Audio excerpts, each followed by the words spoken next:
this event. We are the Center for Education, Advocacy, and Research at the University of Oxford around longevity. Not only do we do events around the frontline science of longevity, but we also talk about how longevity is changing many different aspects of life, socially, politically, economically. This event definitely falls into that category where we're going to be talking about age, ageism, changing definitions of ageism, and how that's kind of permeating through our contemporary discourse with really two thought leaders in the space that are paving the way in different ways. And they're going to give some more background on themselves. Just to say, as I say in all of our talks, if you're interested in longevity and you want to get part of the society, or you want to find a way to engage, please add me on LinkedIn. I would be very happy to help guide you. And we're a great organization. I highly recommend joining. I was one of you years ago when I joined as a student, and now as the president. I'd love to welcome you guys to join our society.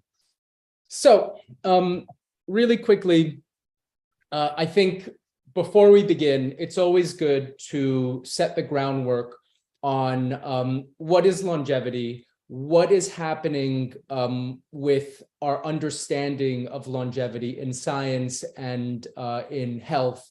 And I think that'll set the tone for our discussion with Michael and Dylan. So first of all, the idea of longevity science is to actually target the aging process at the core level. So this is not anti-aging as you know it in terms of like face creams or Botox. This is trying to find the underlying pathways of aging, target it, slow it down, and even reverse it. This is not science fiction.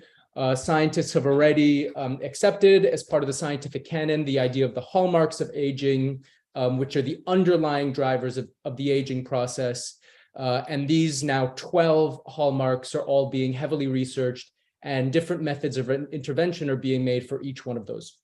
So one of the really great discoveries of longevity medicine is actually a way of thinking about age that is supported by the scientific evidence. And that's really the difference between your biological age and your numerical age. So most people, when they think about their age, they think about how old you are. You know, they look at their passport, they see the date, and they say, oh, I'm this number of years old. But that's really just a time-based calculation of how old you are. Now, longevity medicine comes along and says, hey, rather than counting the days, let's actually see how biologically old you are by looking at your tissues, your organs, your DNA. There are several measures of how we could measure your biological age. And the idea is that you can be different from your numerical age. You can be biologically, physically younger than the number on your passport. You can be older. And very importantly, what we're also finding is that this biological age and the rate that everyone ages is flexible. Different lifestyles, different modifications, different interventions can make you age faster or slower at any given time. So this is a huge shift in thinking in the way that age controls who we are, how we live, how our health proceeds, and then ultimately how we die. Now, one other thing that's important to note is that there's a difference between health span and lifespan. Now, lifespan is the amount of time you're alive, and to a certain extent, longevity science is interested in extending that. But more importantly, your health span is how long you are healthy while you're still alive. So the approach that longevity medicine takes is that the physical process of deterioration is the thing that causes chronic disease. Things like Alzheimer's, cancer, diabetes, these are actually symptoms of something we know as aging. So rather than targeting or trying to develop therapeutics that treat a cancer, longevity medicine is coming around and saying, hey, why don't we prevent those things from ever starting by actually targeting the thing that's causing the other things, and that thing is aging. So it really calls into question a lot about, what we think is, the fundamental basis of what age means what in society. And with that in mind, I would like to open up to the audience and start talking about something that's been in the news recently, which is Madonna. So before I share some videos, and then before we chat about it, right, I give my thoughts on it. I'm sure all of you know who Madonna is. If you don't, then, please get in touch after this call. But I'd love to hear from the audience if you guys have some thoughts on what you've seen or what you've heard in terms of Madonna today. I mean, she is 64 years old.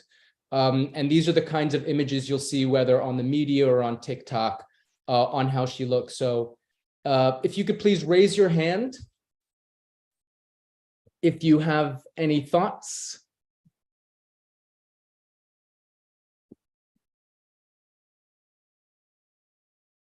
I mean, I have to say, I am sure many of you have some thoughts, and there's no wrong answers here. There we go, Ellen. Thanks so much. I personally believe that every individual has a choice, and I'll start with that. Mm-hmm. However, I have mixed feelings about what she's doing, but who am I to judge? That's all I can say. Thanks. Great. Julie?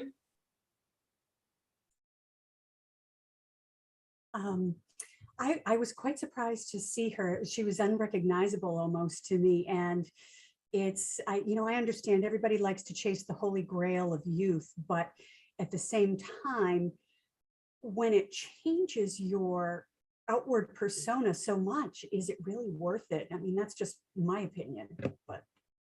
Okay. Yeah. And Corby, I see your hand up. And then I'm just going to show a few videos for those who aren't familiar with what's happened recently at the Grammys. But Corby, do you want to? Sure. Can you hear me, Simon? Yeah. Oh, awesome. So I've actually seen Madonna live 3 times. Not that I'm a Madonna huge fan, but having seen her 3 times over the last 10 years. So not, back in the heyday of the 80s or the 90s, but recently, she puts on one heck of a show that's beyond what most artists are capable of. And it's very much, the energy is very much that of a 20 or 30-year-old. And the interesting part about it is that I don't know what the next tour is going to be. I'm not going to be part of that.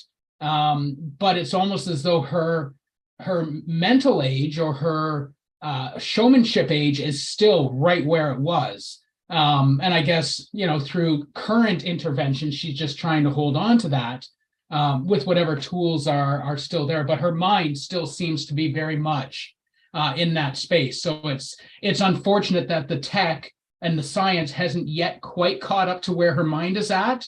But it's like they say, everybody feels like a 20-year-old until they hang out with 20-year-olds. Mm-hmm. But yeah, no, she's a phenomenal performer. That's that. Awesome. Thanks, Corby. Yeah, and then for those who don't know, I'm just gonna I think I'm just gonna share this one video. We'll watch it for a couple minutes. It is not on Monday.com. The first day that we signed up for Monday.com, our department was already able to connect our processes. Madonna is the talk of the town once again, but not all the talk is very nice, as fans voice their thoughts about the iconic singer's latest look. Madonna has long been known as the queen of pop, and the 64-year-old singer continues to turn heads with every public appearance. Madonna has accumulated a long list of head-turning moments since her heyday and has never been shy about courting controversy, even when that means starting fights with other celebs. I suppose in a sense it gets frightening to people to think that you could have that kind of energy and power and stay. As just one example, Madonna once had a public spat I'm with just Ben gonna- Affleck after those on social media with There the we two feuding about her online presence. 50 Cent roasted Madonna for posting sexy photos on social media, saying that he hoped her kids didn't have to take the pics for her. And 50 Cent isn't the only one who's had problems with Madonna's public persona. She's also attracted attention from people calling her out for changing her looks with cosmetic procedures. And the 2023 Grammys were just the latest example of the trend. When Madonna hit the red carpet for this year's awards show, she got called out yet again for looking a lot different than how she looks on Instagram. Generally speaking, the 2023 Grammy Awards were a big deal for Madonna. Not only did she announce the 40th anniversary of her celebration tour, but she also praised artists like herself, who are known for courting dissent. Before Sam Smith took the stage, Madonna spoke to the crowd about the virtue of causing a ruckus. She said, "So here's what I've learned after 4 decades in music. If they call you shocking, scandalous, troublesome, problematic, provocative, or dangerous, you're definitely onto something." But this message was largely lost on people, apparently thanks to the noise about Madonna's altered look. Frankly, people were pretty mean about it. One Twitter user summed up their reaction by writing, "Me attempting to ignore the fact that Madonna has a whole new face." Another said, "If they didn't announce that was Madonna, I'd have no idea who this person presenting at the Grammys was." Another added, "I wish Madonna would have loved herself enough to let herself age gracefully." But the backlash. Okay, that's where we'll stop it. I've got a few questions to the crowd. What does it mean to age gracefully? Ellen, your hand is still up, so. Well, I guess I better say something. So I'm a 66-year-old woman. To age gracefully for me is accepting that this is part of my life cycle. I do struggle with appearance, and I have honestly thought about, would I ever want to go and do any plastic surgery? At this point, I'm saying no, because I feel aging is a part of my lifespan. So I think if people can just accept that to begin with, I think it's a place to start. So my follow-up question is, given that we know, or given that we can start to think about aging as something that's problematic. I mean, one of the difficulties with longevity science and the idea of longevity and the way that it interacts with the public is that there is this idea of aging gracefully, that we should accept aging, and that we turned it into a virtue because there's nothing that we can do about it. But when you look at aging, it's actually a process that, can take a lot from people, especially when you look at the way that it can trigger disease and make you frail. So I think one of the difficulties, or one of the questions we're going to have going forward as longevity medicine becomes more profound in the way that it creates interventions is, are we going to rethink how we think about aging and aging gracefully, or this idea of aging gracefully? Is accepting it necessarily something that we should do? My next question to the crowd is, do you feel that a 64-year-old person should look like a 64-year-old person? And if so, what should a 64-year-old person look like? I see an A, Mayhew. Yes, hello. I'm kind of committed to the idea that people should have the bodies they want to have. Like if you're born and assigned one way, maybe you should be allowed to be something other than what you're assigned. And if you have the effects of the buildup of damage over time makes you look one way, maybe you should be allowed to look some other way if that's what you prefer.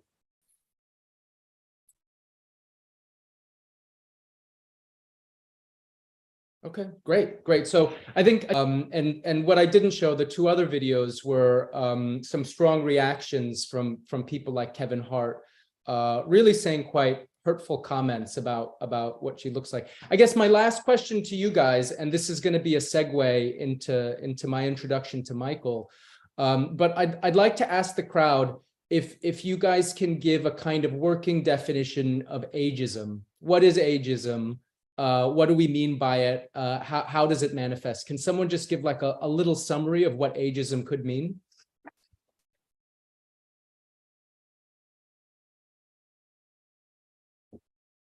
All right, A. Mayhew. Yeah, I'll give it a try. Expecting people to conform to your preconceived expectations of what an old person is like. Yeah, excellent. Right. I think that's. I mean, there's many definitions, and I think, again, bringing it back to longevity medicine, as the science continues inexorably, when people do have a lot more agency than they do today over the aging process, the question is, how are we going to be able to how are we going to engage with these people? How are we going to see them? There's going to be a tremendous sort of public conversation around what is okay and what is not. And whether people, like what Madonna has done to her face or thinks it looks good, I think one of the things that we can all agree fundamentally is that she's taken agency over who she is and what she looks like. And if someone was 25 doing the exact same things today, no one would have a problem about it. But when the medicine allows us to do this type of things, if that day happens, when that day happens, we're going to have to change the way we think. So with that, I would like to introduce our two amazing speakers. Michael Hoden is CEO of the Global Coalition on Aging. Not to bring up age, I don't know his biological age, but he has been on the front line of healthcare and aging since before I was born, and has been a real thought leader, talking across the public and private sector on issues of healthy aging, ageism. I mean, you name it. So we're really delighted to have Michael here today. Next, we have Dylan Livingston, someone who is the founder of the Alliance for Longevity Initiatives. Dylan will tell you more about his incredible work, but his focus really is on thinking about politics and the laws that define how our systems treat aging and longevity, and this whole new field of science that's looking into targeting aging potentially as a disease. Of course, laws are influenced by the way people think, but they also influence the structures of how we're able to conduct medicine. And so Dylan's work is extremely important. And he'll talk about that. Really quickly before we start, I want to also thank our amazing team at the Oxford Society of Aging and Longevity, of course, our speakers, and our headline partner, Netmind Life. One of the questions we get a lot is, okay, I'm interested in longevity. What can I do today to age healthfully? And Netmind.life is putting a whole cornucopia of resources together that really target fantastic lifestyle and behavioral modifications that you can implement today, and learn more about those. If you scan that QR code, you'll go to their website, and there'll be lots of resources there and in the coming months that you'll be able to get. So without much further ado, I will stop. Michael, if you will please tell us about you and your work. Thank you, Simon, and hello to everyone else. Maybe I'll just open with a few thoughts about this aging topic to perhaps provide a framework, and through that, a little bit of background on what this animal of Global Coalition on Aging is and how it kind of links. So number one, we think of this aging demographic topic of having two basic parts. One is our longevity, but the second is population aging. Longevity is how long we're living, And now, as a result of the miracle of basically 20th century and early 21st century, essentially medicine, but a few other elements like sanitation and related to medicine, childhood vaccination, we now have long lives like never before in the history of humanity. And you can measure it in many ways. In places across the OECD countries, which of course include the UK, but also the United States, Japan, et cetera, average lifespans are now in our 80s, and they'll be moving toward 100 pretty quickly. You're sitting there not too far from London. One of my better data points from someone about 10 years ago is that a young girl or boy, but women tend to live longer than men, at least as of now. A young girl born in the mid to late 90s in London is likely to see 3 centuries. You will have been born, and some of you may be partaking in this, 1996, 97, living through the 20th century, and given the likelihood of the longevity we now have achieved, you will see the 22nd century. I mean, this is something that we've never even contemplated in the history of humanity. That's a big deal. And as you said, Simon, what we want to do is, as much as possible, move that longevity to a healthy longevity. No one wants to be, lying around or whatever one does with Alzheimer's or terrible cardiovascular disease or fragility fractures from osteoporosis, et cetera, into their 80s and 90s and have a really shitty life.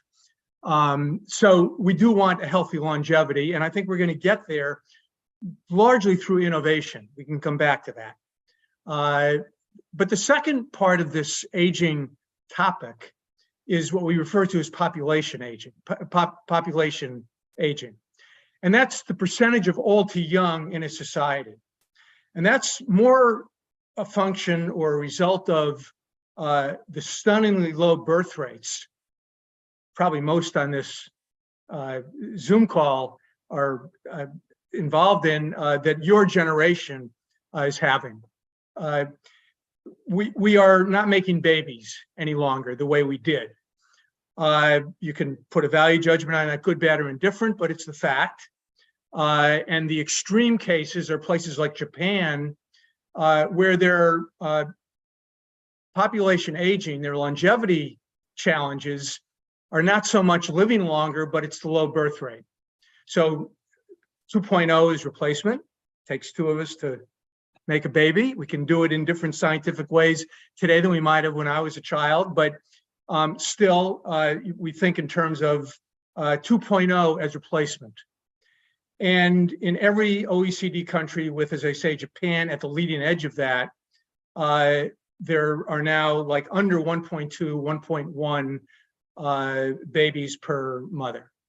And that's resulting in a complete transformation from a societal point of view, which is very different than the longevity issue. And it also has the greater impact on public policy. So whether it's the national health system in the UK, or Medicare in the United States, the health system in Japan, those policies or programs that were invented in the 1940s or 60s, or even into the 70s and 80s, are completely unsustainable and unworkable for 21st century age demographics. Again, Japan being the leading edge of this, you will have in a few years, roughly 40% of Japanese population over 60. Think about that for a second.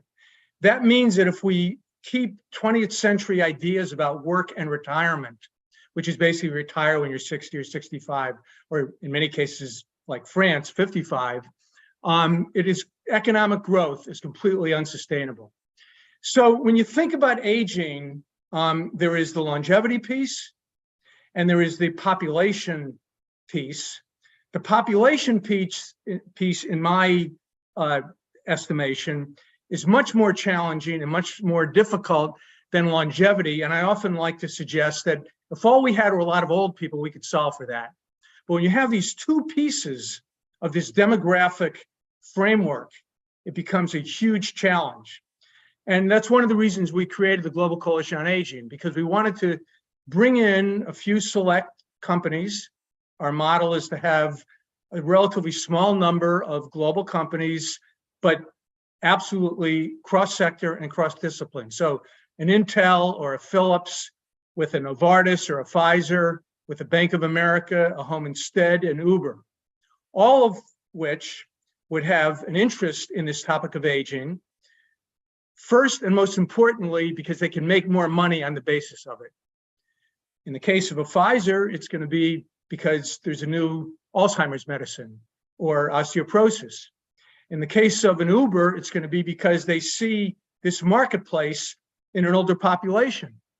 In the case of a Philips, it's literally strategically transforming the company, which they did about 6-7 years ago, from essentially a light bulb and appliance company to a digital health technology company. Philips likes to say that they were the largest producer of light on the planet next to the sun. They got out of that business because they saw the future, and the future was through this lens of aging. We have about a $17 to $20 trillion silver economy. It's the third largest economy on the planet. If you think of, economic units, which we normally measure in terms of geography, the United States, Japan, China, et cetera. If you're an entrepreneur or a company and thinking about how you can make revenue or how you can increase your position in the marketplace, putting it through the lens of aging is an interesting strategy. Just like there might be a strategy to invest in China because there are 1.2 or 1.4 billion people. That's a marketplace that almost any global company, today's political environment makes it a little bit more challenging, but in principle, any global company would think about investing in that kind of environment. So we work with governments, we work with companies, we work with global institutions. As many of you will know, we are at a moment of inflection because of the demographic realities. The United Nations has now articulated the Decade of Healthy Aging. It's being implemented by the WHO, but there are many other parts of the UN system that are working on it. And if you go back to this economic element and you think of both America and essentially Western Europe, including, I'll count UK and Europe for these purposes, you have roughly 70% of all disposable income are held by people 60 and over. So if you're thinking about a business strategy, why wouldn't you think about that kind of demographic as an opportunity, a market opportunity? And then if you go from there, you begin to have an interest in a healthier aging because you keep the marketplace alive and well. So in our minds, it all connects. It's economically and marketplace driven. At the cornerstone of it is innovation, which we think will lead to a healthier and more active aging for all of us. So I'll stop there. Thank you so much, Michael. I've got a couple of questions for you, which I'll hold off. But I think in short, one thing is clear, a coordinated effort between the public and private sector is so essential. And we can't take a siloed view towards looking at this rapidly changing landscape. And so your work is really pivotal in that sense, but I'll have some questions for you on that topic after. I guess moving to our next speaker, Dylan, whose work really focuses on the political front in America. Dylan, we'd love to hear from you a bit about your work. If you could tell us about what is the Alliance for Longevity Initiatives, how did it start, what are some of the initiatives that you're involved in, what's the future for it? I'm sure we'd all love to learn more. So over to you, Dylan. Sure. Yeah. Thank you, Simon. Michael, it was nice to meet you and be on this panel with you and all of you in the audience listening. Thanks for coming to listen to us. So yeah, we're the Alliance for Longevity Initiatives. We're a 501c4 nonprofit organization focused on advocating for the longevity biotech industry and the longevity movement in general at a political and generally a societal level. You guys are actually catching me on a good day today, because yesterday we accomplished our main goal that we set out to achieve in the founding of this organization, or our first main goal, which is creating a caucus in the House of Representatives in the U.S. So we made that announcement yesterday. A lot of publicity on it. It's a big deal. So before I get into that, which I definitely will, I'll kind of give a background on the organization, our mission, what, how we formed, how I got in this field. So I've been aware, you might have seen my bio. I consider myself a son of the aging biotech revolution. And I think I coined that term. Maybe I didn't. I don't know. Maybe I heard from someone, but it fits, right? I've been aware of this space since I was a 10-year-old. Learning about, aging biology from people like Aubrey de Grey and David Sinclair, I was absolutely fascinated, right? I mean, I think when you see that beard as a 10-year-old of Aubrey, you're like, this guy definitely cured aging. Like, how did he not, So, being the 10-year-old I was, I, got interested in the space, right? But growing up, you being a 10 to 20, you're not really thinking about aging, right? You're thinking about, passing your math tests. So it kind of, buried to the back of my mind there until COVID hit, right? And I moved, well, my grandfather moved in with my family right when COVID hit. We were in the state of New York. And as many of you might know, New York was really hit hard in the beginning of the pandemic. And, kind of watching him go through, the loss of his friends and, the loss of his freedom as an individual kind of terrified me, right, of what's to come in the future. And, just that general feeling of accepting your fate when, he was presented with the disease that if I, got as a 22-year-old at the time, I would have, most likely completely beat. So that's how COVID is what got me back into this space. And politically, I've been involved in the political side of, well, not longevity. I've been involved in politics since 2016. I went to Haverford College right outside of Philadelphia, one of the suburbs outside. And in 2016, I'm sure as many of you know, Donald Trump was elected, and the ensuing backlash by the Democrats in the Pennsylvania Southeast area, I was kind of swept up in all that. I worked for the Democrats 2018, 2019, and then in 2020, I worked for the Biden campaign in rural Pennsylvania.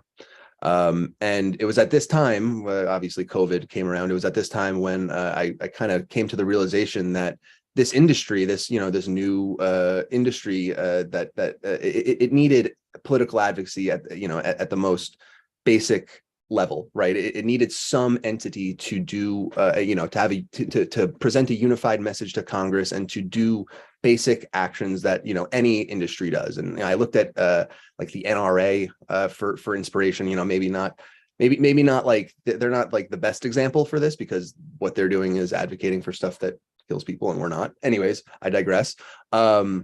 But there's a lot of industry organizations that are set up as specifically this type of nonprofit, a 501c4. So I looked around and I realized this is, there's advocacy in all these other spaces, and the Alzheimer's advocacy industry, and the cancer advocacy industry, the American Cancer Society. So I realized that there were all these organizations advocating for specific initiatives, and I realized that A4LI needed to exist. So I've been on this mission now for about 2 years. First year was meeting people in the longevity industry. We got the organization publicized and launched last January.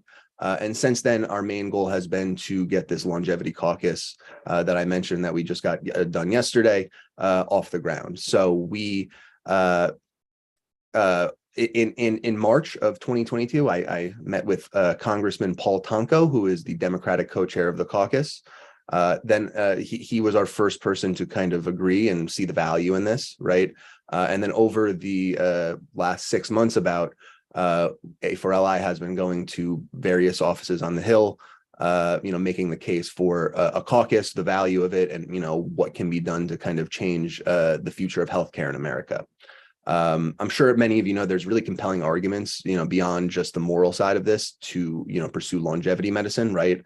Michael, you kind of touched on it a bit, but the older our population gets, average age wise, and the other big thing that I'm seeing is also the shrinkage of population, right? I think China this year was for the first time in the last 40 or 50 years has had a population decrease, right? So that's something to be aware of. Japan is kind of on that same trajectory as well, and that's something that is a result, it is caused by aging, right? And this whole aging population. So anyway, so I digress there for a moment. Let me get back on track here.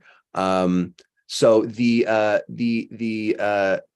caucus is Paul Tonko, Gus Bilirakis from Florida, Dan Crenshaw and Michael Burgess from Texas, and Anna Eshoo from San Francisco area.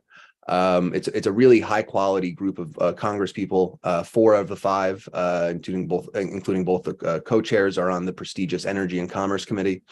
And the 5th, Michael Burgess, he's not, but he is the co-chair of the GOP Doctors Caucus. So really some high quality, influential, impactful Congress people who have chosen to make this their thing, right? So it's really quite exciting. Once our first big thing that we're looking to do after we get, well, I guess now we have the caucus together. Our first big thing we're trying to do now is get a briefing put together. So we'll be doing that sometime in April. That'll be a private briefing, most likely for the members, but we'll be going in depth with all the members, the staffers, and select few other members on different committees and explain in depth, the biology of aging and the value behind all of this. So we are also pushing for 2 other initiatives that I want to touch on. The first is we're actively working on a white paper to outline a piece of legislation to create an approval pathway for longevity, biotech, therapeutics, and drugs in the FDA. So this idea, I was inspired by the RMAT pathway that was established in 2016 under the Cures Act. And basically what that was the FDA recognizing that regenerative medicine has a role to play in the future of healthcare. And they want regenerative medicine, cell and gene therapy companies, tissue reengineering, things like that. Those kind of companies that are pursuing that to have, an easier time getting their drugs to market, right? And so there needs to be something similar for longevity medicine, and that's what we're, going to be working on, creating over the next couple months, and I guess, hopefully not more than a couple months. Hopefully we get this done sooner than a couple of months. And so we'll be releasing that in the next couple weeks. And then the other thing we're actively pushing right now, and this is something that is new but very exciting. The state of Montana has a president of their state senate who is very interested in the longevity biotech mission and the industry. And is interested in, seeing what they can do at a state level to help this industry move forward. So there is currently legislation in the Montana state legislature that is being debated right now that is focused on expanding right to try and access to longevity medicine specifically, but all types of drugs. The idea, states are supposed to be kind of the laboratory of democracy, right? To kind of figure out which laws work, which laws don't. And so, before we, do anything at a national scale, it would be nice to kind of get a test in one of these states. So Montana is looking like it's going to be the state. And there is a piece of legislation around right to try that is currently being debated. So those are the 3 big things we're doing right now. The last thing I'll just mention is we're looking to also obviously get more funding for research at a governmental level. That's paramount. But I think just with the political climate right now, especially with a split Congress, right, I think the odds of that are rather low. What we are doing, though, instead of trying to get more money for the NIH, we're looking toward ARPA-H. I'm not sure if the audience is familiar with that acronym or that agency, but basically it's DARPA for healthcare initiatives. And in the stated, if you go to the U.S. government's website about ARPA-H, the stated goal of the agency is to fund the highest risk, highest reward biomedical research endeavors. And it's pretty obvious to me, and I'm sure all of you, that longevity and aging biotech is the highest reward biomedical research endeavor, right? So ARPA-H is really where a lot of this research should be housed. And so we're going to be advocating with, the new director was just announced in the last few months. We'll be working with her And it's really quite exciting. There's a lot of things that can and will be done. It's just a matter of time and effort. But I can guarantee you that we at A4LI are pushing every day to get this stuff done as soon as possible, because at the end of the day, this is a race against time, right? I mean, you Michael mentioned that what would you say, people in born in the 90s have a chance to live 3 centuries. I want to be, I was born in 98. I would love to, be that, but it's not going to happen if we're just sitting on our hands. We have to be proactive and, actually try to, create the future we want to see. Right. So we're working every day, and, we need all your help, right? We need the longevity industry's buy-in to this kind of mission, around getting political activism and advocacy at the forefront. So I'll stop there. Awesome. Thank you so much, Dylan. I have a couple of questions and by the way, Dylan, congratulations. Now I know why you said, let's wait until I have some good news to share. Yes. Well, it turned out that it was going to be the day before, it turned out perfectly. Perfect. It turned out perfectly. Perfect. I'm going to ask you guys a couple of questions, but Dylan, I'm actually going to start with you.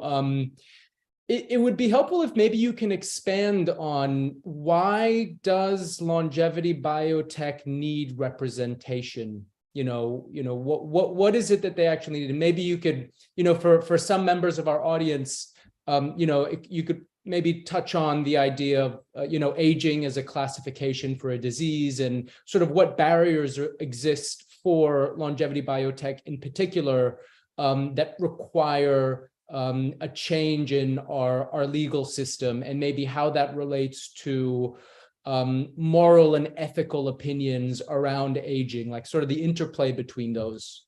Sure. Yeah. So, political advocacy is important for any sort of new, I don't want to call this a fringe industry because I'm a part of it, but not many people know about longevity and aging biotech. It's something that's still, kind of unknown.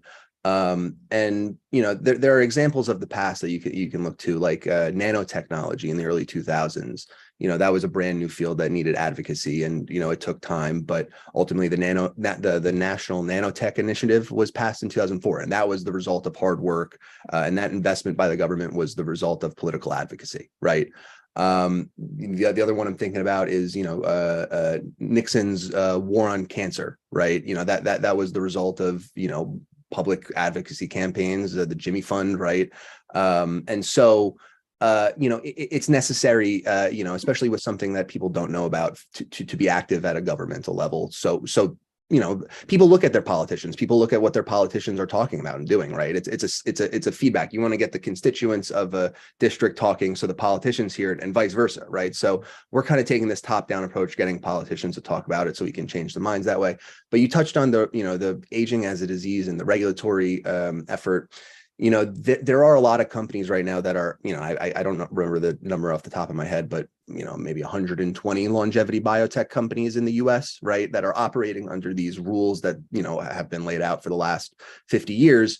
And that's why we're trying, so we don't want to necessarily, and the other, part of that is, the whole biomarker issue. I don't think there's any consensus, definitely not within the FDA, but, even in the community on which biomarkers are, valid and which ones aren't, right? And so that's still a work in progress. And so until that really comes along, aging as a disease isn't plausible. And so that's why we're trying to make this pathway, right? This pathway for existing companies to take, so that they don't have to change up their whole business model and all their clinical trials, right? That they spend millions of dollars doing. But also, we're not ready for aging as a disease, in my opinion, at least. And I think in the opinion of the FDA, and, what this will do, the more companies that we get into this pathway, the more companies that are, talking with the FDA and FDA officials regularly, which is what this pathway will allow, the more likely we can find some solution to this biomarker problem, right? So that's what we're trying to get done there. And then, research, right? And funding, we spend what, $52 billion at the NIH every year, and 400 million goes to the, geroscience. It's a gross misallocation of funds, especially considering 70% of deaths are age-related or aging-related. So, I think that's, and that's so basic, right? But, it's just a tough time to get that done, that kind of money moved around. But the regulatory thing I'm really excited about, because that's a no, that's a little easier, because you don't have to convince anybody to write a check for anything, right? It's just, changing some language here and there. So yeah, I think the regulatory efforts will be fruitful. Great. Thank you so much for that. My next question is for Michael. I think, thinking about how different sectors are engaging with this, there's probably a debate on what's more important. Is the private sector, is the public sector more important to get on board with the rapidly changing environment and landscape we're living in around aging? But you mentioned, Michael, several private sector examples of work in the aging field, and then you mentioned some innovations. It's a two-part question. One, where do you think is the most, like, if you wanted to place your bets, or you wanted to think about where you put your effort, public versus private sector, on getting the most return for your investment of time and effort, where do you think is the most interesting kind of changes in this landscape, or is able to make the biggest impact? And then you mentioned innovations in sort of private sector healthy aging, and I'd be curious to hear some of your favorite examples of companies that have done really, really interesting things as sort of case studies for other people to think about what can be done in the private sector. Very complicated and multi-pronged question. So I'll kind of take the liberty of riffing on it. Go for it. Firstly, congratulations, Dylan, to the successes you're having politically. Of the names you mentioned, I don't know him personally, but I've been a great fan of Congressman Crenshaw. So anything he's doing is fantastic. To your first point, and you kind of said it right after I spoke, Simon, public or private, it's a trick question. It has to be both. I think we're going to get the great innovations out of the private sector, whether it's new digital health technology, really dealing with transportation or housing issues, the connected home, shall we say, or new medicines that Dylan was alluding to for the diseases of aging, or even to address through the geroscience framework itself. It is true that the only model we have ever, and to this day, where you're able to actually get the innovations in the market and scaled in a way that's helpful around the country or around the world, is through the pharmaceutical companies. So you can get a lot of basic research done at NIH or the equivalent in the UK or Japan or different European countries, but getting those innovations to the market and scaled has always been a function of the private sector. And I see no reason to think that's going to change. And the market will determine that.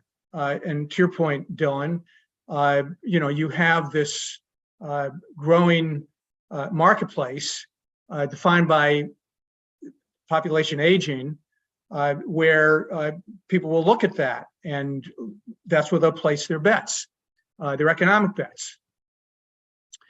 I think to your point about some of the interesting examples, switching gears completely, about 10 years ago, Bank of America, mainly with its US operations, although it has some in the UK and Japan that it was looking at, started doing research into this topic of the longevity economy, as they called it, and discovered that this was central to their business model, particularly with respect to the retirement business. At the time around 09, 10, they were actually forced to buy Merrill Lynch, after that, the fiscal crisis of that time, but also the 401k plans that they manage for something like over 65% of the American population through their companies. And they started looking at elements like spending benefits for elder caregiving. So many companies, including Bank of America, but many across the United States, UK, Europe especially, put in childcare benefits 35, 40 years ago. They're now saying what we did for childcare, we want to keep, we want to expand, but let's do it for elder care.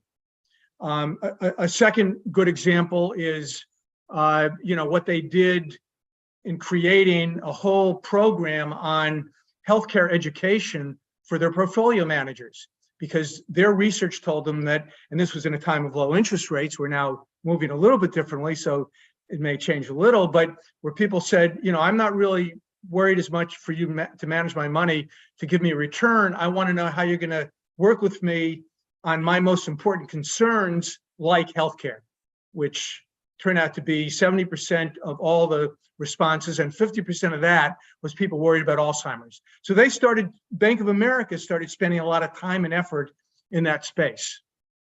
Another example is a guy named Paul Hogan, who back in the late 90s, right when you were born, Dylan, I guess, created what is now Home Instead. It took this horrible, model of warehousing older people. I remember visiting my great-grandparents when I was very young in Queens, and it was just awful, to bring caregiving to the home. They did it through the franchise model. They became the most successful global company. They were bought about a year and a half ago by a technology company called Honor. Seth Sternberg created this thing, and they're now applying technology to home care, not only to help out in how you manage caregiving, but even more interestingly, the efficiency of the caregiving process itself, which is probably one of the most inefficient models we have today. And then you look at the pharma companies, and you're getting huge advances in, we haven't quite gotten there yet with Alzheimer's. I'm confident we will, but to your point, Dylan, we don't have the biomarkers, but certainly the progress we've made in oncology, the progress we have in osteoporosis and fragility fractures, diabetes are very enormous. And the last point I'll make is simply going back again to your point of ageroscience. I sit on the board of the organization that's probably been in that space the most extensively, the American Federation on Aging Research. You probably know Nir Barzilai, Jim McClellan from Mayo, and others. And they're now working on, with one of the old diabetes medicines, metformin, on how that might arrest the aging process. So, I think there's a lot of progress. The best scientific research in that space came out of Japan, a lot of peer-reviewed journals that reflected it. And I think, in the next several years, we're going to see the results. Well, thank you, Michael. You went from just riffing to my question to providing the perfect response. Guys, we don't have much more time, but I'd like to open up to the audience for questions. So if anyone has some questions, please raise your hand for either speaker.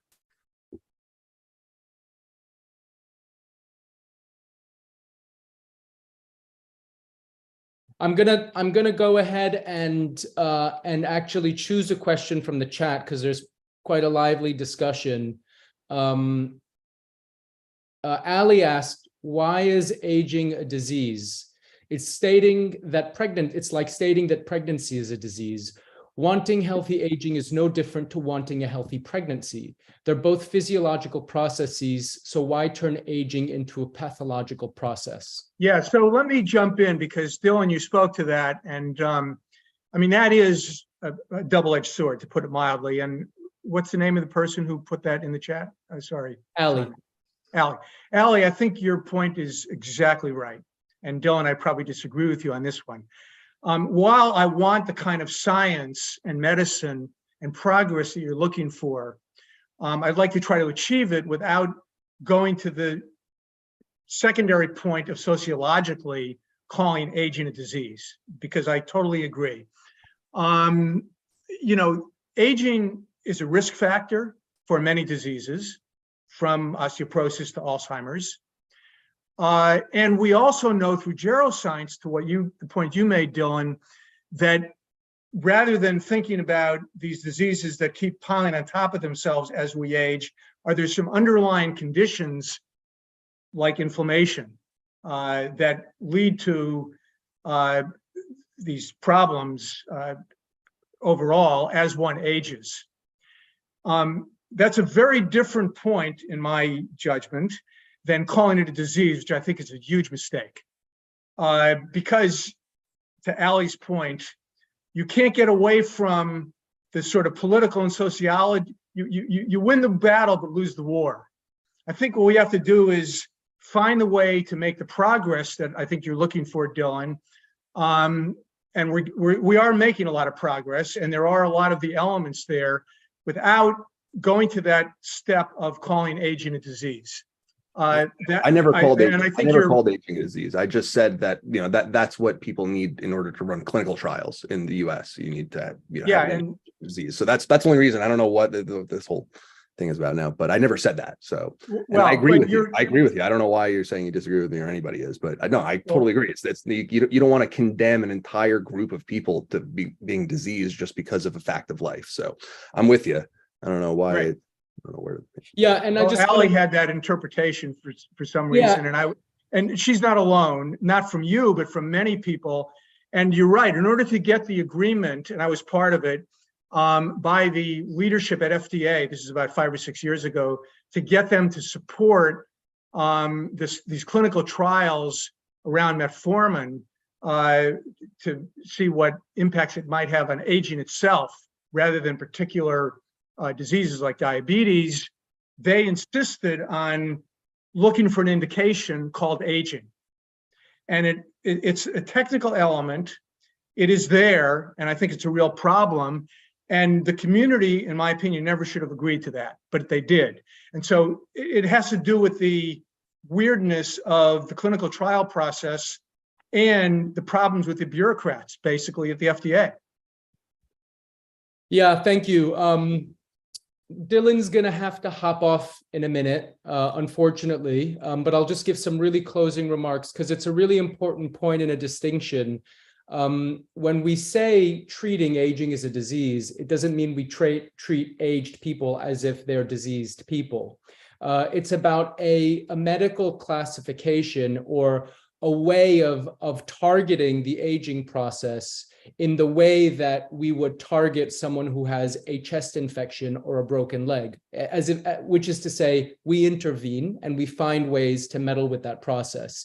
It's not, as Michael said, sociologically, and this is the problem with words and the very idea of aging. It has so many connotations that it's very difficult to unpack and separate what's happening physiologically and the science and the terms and how they affect everything we understand.